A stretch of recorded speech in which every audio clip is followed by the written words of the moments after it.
Bonjour à tous, je commence ma première vidéo avec le rêve 13. Il s'agit d'un circulaire à l'intérieur de Toulouse qui permet de connecter l'ensemble des rêves. Je vous propose de parcourir avec moi le rêve 13 dans le sens horaire à partir de Pont-Jumeau. La petite carte en bas à droite vous permettra de vous repérer sur ce rêve 13. Nous commençons le parcours par une voie partagée, vélo-piéton, le long du canal du Midi.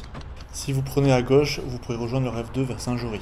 Cette voie nous permettra de rejoindre le Grand Rond en passant par la gare Matabiau. De retour sur Toulouse, je lance ma chaîne autour des sujets qui me mobilisent. Le bricolage, la rénovation, la maison, le vélo, avec la découverte de Toulouse et sa région, la domotique et l'écologie. Ma Védo pour maison, vélo, domotique. Premier danger sur ce rêve, aucun marquage sur la route indique aux autres usagers le passage de cyclistes. Je souhaite utiliser au maximum le vélo pour mes déplacements sur la région toulousaine. Le rêve pour Réseau Express Vélo a donc attiré mon attention. Ce projet, qui a pour vocation à déployer un réseau de pistes cyclables d'une largeur de 2 mètres minimum pour desservir l'ensemble de la métropole toulousaine et au-delà. Pour ne pas faire une vidéo de 35 minutes, le temps que j'ai mis à parcourir ce rêve 13, j'ai accéléré les parties roulantes sans événement particulier. Le rêve, c'est 14 lignes et 440 km de piste. À la différence du précédent passage, ici des pictogrammes vélos sont dessinés sur la chaussée, mais ils sont un peu effacés. Autre point d'attention, vous restez sur une voie partagée. Du coup, au croisement des piétons, vous devez faire attention et ralentir. Vous remarquerez qu'aujourd'hui, il n'y a encore aucun panneau, même temporaire, de signalisation pour ce rêve, à la fois ce rêve 13, mais aussi les autres rêves. Pour continuer sur le projet rêve, lancé en 2018 avec le PDU, plan de déplacement urbain, les études et concertations ont eu jusqu'à fin 2022. Attention à ce passage, les piétons peuvent être cachés par la pile du pont. Nous espérons donc, en 2023, rentrer dans une phase d'exécution pour livrer au plus vite ce rêve pour la sécurité de tous. Un affaissement de la chaussée à noter lors de notre parcours. Pour pouvoir rejoindre le rêve 14 Nord en direction de Chounouillet, c'est à ce moment-là qu'il faut tourner à gauche et suivre le panneau minime. Le rêve 14 Sud permet de rejoindre Saïs. Nous allons passer sous le pont des Minimes avec toujours un point d'attention parce qu'il s'agit de voies partagées avec les piétons. Voies partagées avec les piétons, ce qui peut paraître un peu antinomique avec la notion express du rêve. Malgré tout, ça reste agréable de longer le canal du Midi en sécurité par rapport aux voitures. Même si actuellement le bief du canal du Midi au niveau des Minimes est vide pour des opérations de maintenance par VNF. Nous passons ensuite devant la passerelle de Négrenès. Un autre point noir pour ce rêve 13, cette zone de rencontre où l'espace se réduit pour les piétons et les cyclistes. Par chance, il y a des espaces de stationnement de l'autre côté de la chaussée. Ces espaces permettront de gagner de la place pour modifier ce passage pour plus de sécurité pour l'ensemble des usagers. Nous continuons en direction de la gare Matabiau. Au niveau du pont de Matabiau, vous pourrez rejoindre en tournant à gauche le rêve 5 Nord vers Saint-Jory via Bordeaux-Rouge, le rêve 7 Nord vers Saint-Jory via l'Union et le rêve 8 Nord vers Castelmourou. Vous remarquerez qu'à ce croisement, rien n'est encore prévu pour sécuriser le cheminement des cyclistes vers le rêve 5 et 8, ni marquage au sol, ni panneau, ni passage. La voie partagée change de côté du canal, au niveau du pont de Matabiau. Quand vous avez un Longtail, pas toujours facile de manœuvrer avec ces poteaux en métal. Ici, un marquage clair indique le cheminement cycliste pour traverser la rue de Matabiau. Malheureusement, cela n'a pas empêché un autonomiste de me refiler la priorité. Une réflexion sur l'aménagement à faire pour mieux sécuriser ce passage et éviter de futurs conflits. Cette vidéo est fortement inspirée des travaux de Altisplay, un youtubeur parisien que je remercie pour son travail. Je vous invite à regarder ses vidéos, notamment sur le Vélopolitain à Paris et les autres analyses d'aménagement cyclable qu'il a réalisées. Nous arrivons sur le parvis de la gare Matabiau. Il s'agit d'une zone de rencontre importante avec de nombreux flux piétons. Par sécurité, pour vous mais aussi les autres usagers, vous devez ralentir. Nous sommes en milieu de matinée, le trafic n'est pas encore très dense. Mais aux heures de pointe, ce n'est pas pareil. Un premier totem vélo. Il y en a plusieurs sur Toulouse Métropole, celui-là s'appelle Totem Matabiau. Vous pouvez le retrouver sur Twitter, il a son propre compte pour suivre chaque jour le comptage des vélos et avoir des statistiques.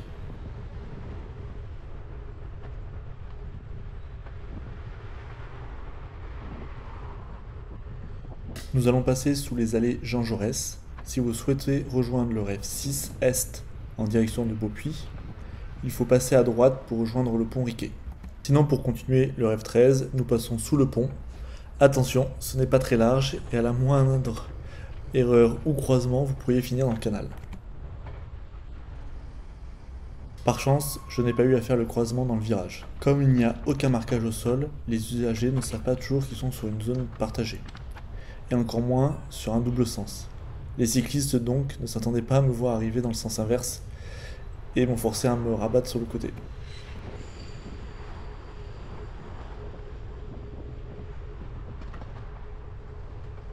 On passe sous le pont Constantine avec quand même beaucoup moins de risques de tomber à l'eau.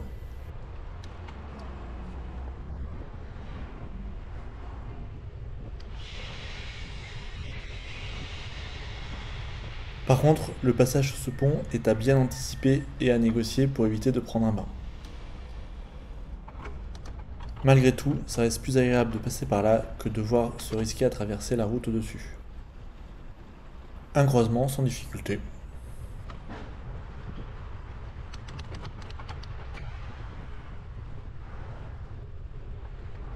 Un agent est en train d'apposer un message pour ralentir à l'approche de la passerelle Bourseul. Et oui, nous sommes toujours en zone partagée. Si vous souhaitez rejoindre le REV 10 Est, en direction de Quinte-Foncegrive, il faut prendre le pont Guillaumery. Par contre, il est à sens unique et aucune piste cyclable ou bande cyclable n'existe encore. Pour rejoindre le REV 11 Est en direction de Escalquinte, vous pouvez sortir ici. Une piste cyclable vous emmène sur le pont de Montaudran. Pour le coup, ici, il y a des aménagements cyclables sur ce pont pour rejoindre ce REV 11. Si vous allez tout droit, vous pourrez rejoindre le REV 2 en direction de Castanet, le long du canal. Nous on le quitte pour aller rejoindre le Grand Rond et poursuivre ce REV 13. Comme vous le voyez, ce n'est pas très clair où se positionner ici pour aller sur les allées Paul Sabatier.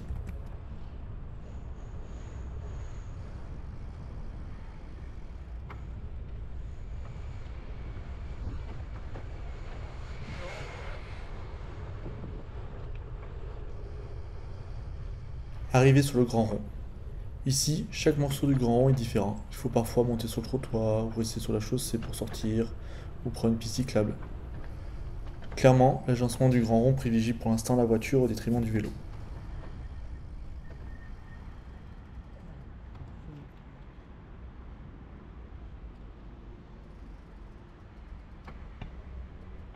Passer par la piste cyclable vous permet d'être plus en sécurité et éviter d'être exposé aux voitures qui peuvent vous couper la route.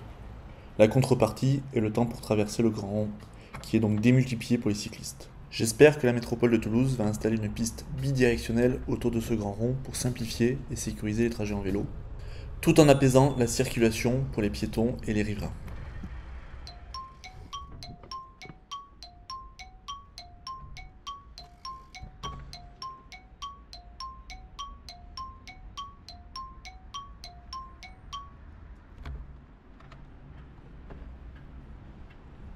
Comme vous pouvez le constater, on ne manque pas de place sur ce grand rond pour faire des aménagements.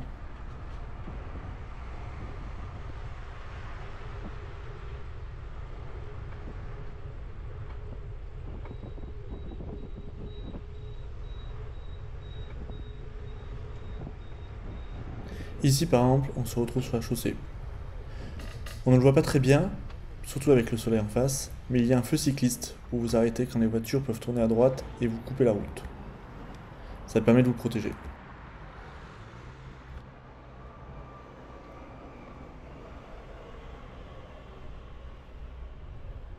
Le panneau M12 permet de tourner à droite même si le feu est rouge. Après un virage serré, nous pouvons rejoindre la piste cyclable bidirectionnelle des allées Jules Guesde.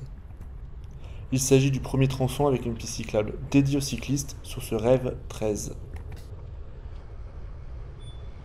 Même à pied, le téléphone peut être dangereux. Ce piéton ne m'a même pas entendu. Comme nous arrivons sur une zone de rencontre piéton-cycliste, j'avais déjà ralenti. C'est quand même agréable de rouler sur une belle piste sans être collé à la circulation et avec de la verdure. Nous arrivons sur le terminus du tram à Palais de Justice. Ce feu cycliste comporte un bouton d'appel comme pour les feux piétons. J'espère qu'il aura un impact réel sur l'enchaînement des feux. Si vous tournez à gauche, vous pourrez rejoindre le REV 1 en direction de Escalquinte. Les piétons sont toujours prioritaires. Et si le tram arrive au terminus en même temps que vous, il faudra donc attendre que la rame se vide. Je me suis demandé pourquoi avoir fait un virage à angle droit ici. Mais à vélo, il vaut toujours mieux croiser des rails de tram ou de train de manière perpendiculaire pour éviter d'avoir sa roue bloquée dans le rail. Par contre, si une bande cyclable longe des rails, attention à vous, et surtout de ne pas rouler dessus. La chute est pratiquement assurée.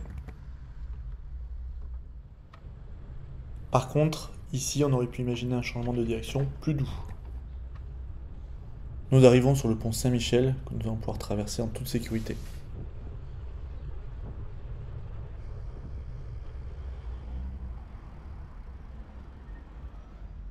Comme il y a un arrêt de bus, la piste s'arrête temporairement pour passer en zone partagée piéton-cycliste. Mais rien ne l'indique ou ne prévient les usagers.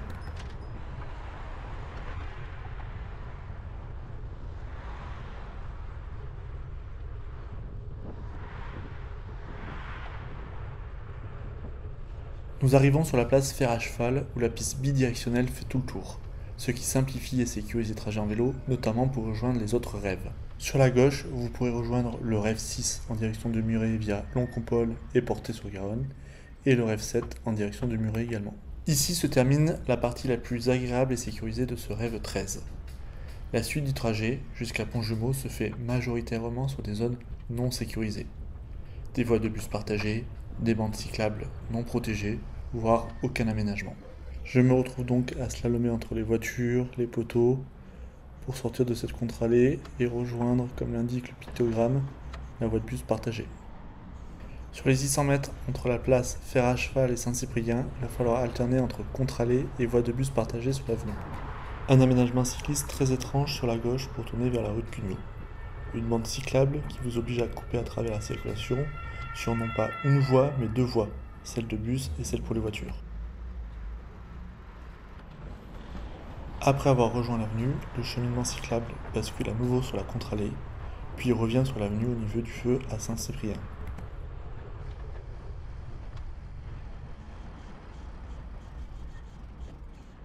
Aucun marquage ne permet un cheminement cyclable clair sur ce carrefour. Si vous allez à gauche, vous pourrez rejoindre le rêve 5 direction Muret via Basso-Combo et Cugnot, le rêve 14 en direction de Seyss, le rêve 8 en direction de Saint-Lys et le rêve 10 en direction de Brax-les-Guevins via Saint-Martin et Colomiers.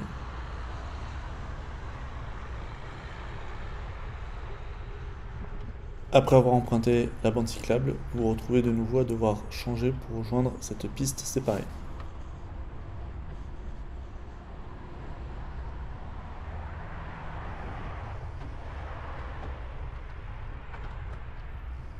Ici, vous allez découvrir la piste bidirectionnelle la plus étroite que je connaisse. Sur une largeur inférieure à 2 mètres, deux vélos peuvent se croiser.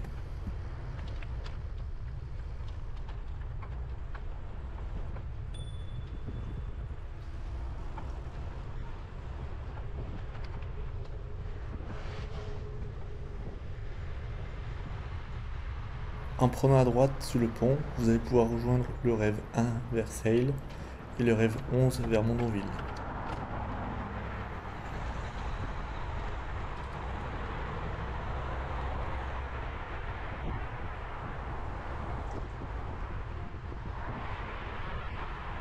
Nous passons par le pont des Catalans, grâce à une piste séparée.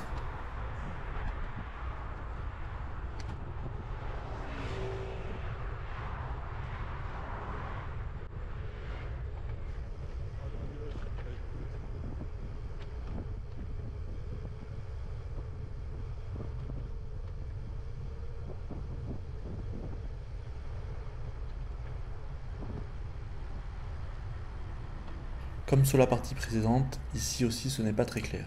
Il y a des petits pictogrammes de vélo à la fois sur la contre-allée et sur la voie de bus. Et un panneau indique que la piste est cyclable sur la voie de bus quand le pictogramme indique de se diriger vers la contre-allée.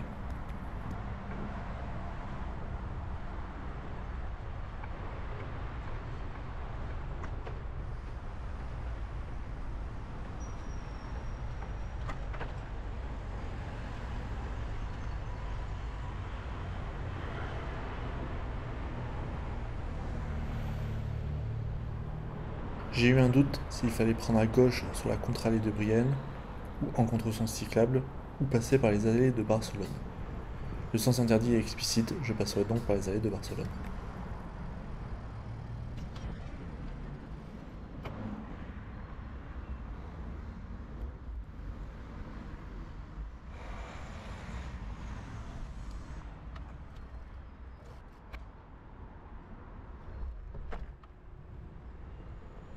Pour ceux qui se posent la question de mon équipement, je suis sur un vélo électrique de type Longtail. Pour ce Rev 13, je suis resté en mode éco, j'ai donc consommé 14% de batterie pour les 9,5 km. Je porte un casque, des gants, des lunettes et un gilet de haute visibilité. L'objectif de ce Longtail est de pouvoir facilement transporter ma petite famille, mais également des charges volumineuses. J'ai même déjà transporté un meuble. Pour la vidéo, vous apprécierez le mode stabilisation de ma GoPro. Elle est fixée sur mon guidon, et sans stabilisation, on voit vraiment la différence.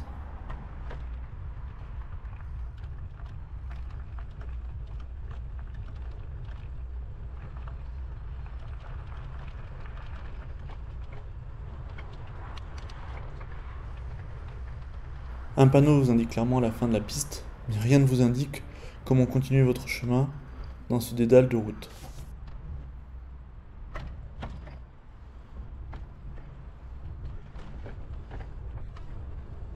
Le stabilisateur de la GoPro masque fortement les aspérités de la route et ses passages. Même si le trottoir est abaissé, il reste quand même très désagréable en vélo, et source potentielle de chute pour les plus jeunes. Encore un carrefour à revoir pour éviter le croisement des différents flux, et simplifier le cheminement de tous, à la fois les vélos, les piétons et les voitures. Comme introduit en début de vidéo, je me suis fortement inspiré des vidéos de Altisplay, notamment sur le format.